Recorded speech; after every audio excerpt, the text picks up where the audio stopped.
کئی مدت سے چلتا آ رہا ہے۔ کیا عقل اس بات کو مان لیتی ہے کہ اتنا بڑا نظام اتنی مدت سے بغیر کسی چلانے والے کے چل سکتا ہے؟ ظاہر ہے عقل اس بات کو نہیں مان سکتی۔ کیوں؟ اس لیے کہ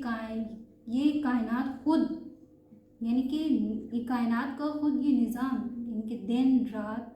زمین آسمان، سورج چاند ستارے، یہ سب اللہ کے وجود کی نشانی ہے۔ اب سورہ آل عمران میں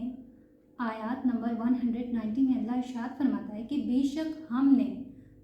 دن اور رات، زمین اور سورج کو پیدا کیا، بے شک ان کے لیے اور عقل والوں کے لیے اس میں نشانی ہے۔ اب اس بات کو سمجھنے کے لیے اللہ نے انسان کی اپنی طرف انسان کو متوجہ کرا کہ سمجھو اور غور و فکر کرو، اور جب اس بات کو سمجھ لو تو اس پر یقین بھی کر لو۔ اب اللہ تعالیٰ نے انسان کی رہنمائی کے لیے، انسان کی ہدایت کے لیے اپنے پیغمبروں کو بھیجا اور اپنی ہدایت سے انسانوں کو نوازا۔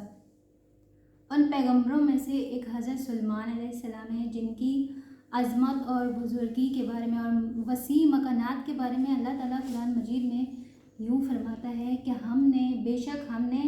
سلیمان کے لیے ہواؤں کو منحصر کر دیا، اور ان کی دن کی رفتار 1 ماہ کے برابر اور شام کی رفتار بھی 1 ماہ کے برابر، اور تانبے کا چشمہ ان کے لیے ہم نے جاری کر دیا، اور جنات میں سے ایسے افراد جو اللہ کی اجازت سے اپنے رب کی اجازت سے ان کے سامنے کام کرتے ہیں۔ اب ان تمام اللہ تعالیٰ نے حضرت سلیمان علیہ السلام کو تمام نعمتوں میں سے ایک یہ نعمت عطا کی کہ وہ حیوانات کی زبان بھی سمجھتے تھے اور ان سے گفتگو کرتے تھے۔ ایک مرتبہ حضرت سلیمان علیہ السلام دریا کے کنارے پر تشریف فرمائے تھے کہ اچانک ان کی نگاہ ایک چونٹی پر پڑی۔ وہ دیکھتے کہ وہ چونٹی اپنے منہ میں دانہ لیے چلتی جا رہی ہے سمندر کے کنارے کی طرف۔ وہ چونٹی چلتے چلتے جب سمندر کے کنارے تک پہنچ گئی تو وہاں اسی لمحے ایک اچانک مینڈک اس پانی سے باہر نکل آیا، اور اس نے اپنا منہ کھولا اور چونٹی وہ گندم کا دانہ لیے اس مینڈک کے منہ کے اندر داخل ہو گئی۔ اتنی دیر میں وہ مینڈک پانی کے اندر تیرتا ہوا واپس سمندر کی گہرائی تک چلا گیا، اور حضرت سلیمان علیہ السلام یہ واقعہ دیکھ کر وہ حیران میں رہ گیا، اور اپنے خیالات میں پھر وہ اسی چونٹی کے بارے میں اس خیالات میں ڈوب گئے۔ کچھ دیر کے بعد وہی مینڈک اچانک باہر آ جاتا ہے، اور حضرت سلیمان دیکھتے ہیں کہ وہ چونٹی ان کے مینڈک کے منہ سے باہر نکل آئی ہے، لیکن چونٹی کے منہ میں گندم کا دانہ نہیں ہے۔ تو حضرت سلیمان علیہ السلام نے اس چونٹی کو اپنی طرف بلایا اور اس سے پوچھ گچھ کی، اور وہ چونٹی کہتی ہے کہ میں اس سمندر کے اندر اس لیے گئی کہ سمندر کی تہ سمندر کی گہرائی میں ایک خالی پتھر ہے جس میں کیڑا رہتا ہے، اور اللہ تعالیٰ نے اس کو ایسی جگہ پر خلق کیا ہے کہ وہ اس پتھر سے باہر نہیں آ سکتا، اور میں وہ کھانا اس کے لیے لے کے جاتی ہوں۔ اور اللہ نے مینڈک کی یہ ڈیوٹی لگائی ہے کہ وہ آتا ہے میرے پاس، میں اس کے منہ کے اندر داخل ہو کے جاتی ہوں، جب وہ اپنا منہ کھولتا ہے پتھر کے درمیان پتھر کے سامنے، تو میں اس کیڑے کے پاس جاتی ہوں، وہ گندم کا دانہ وہاں رکھ دیتی ہوں اور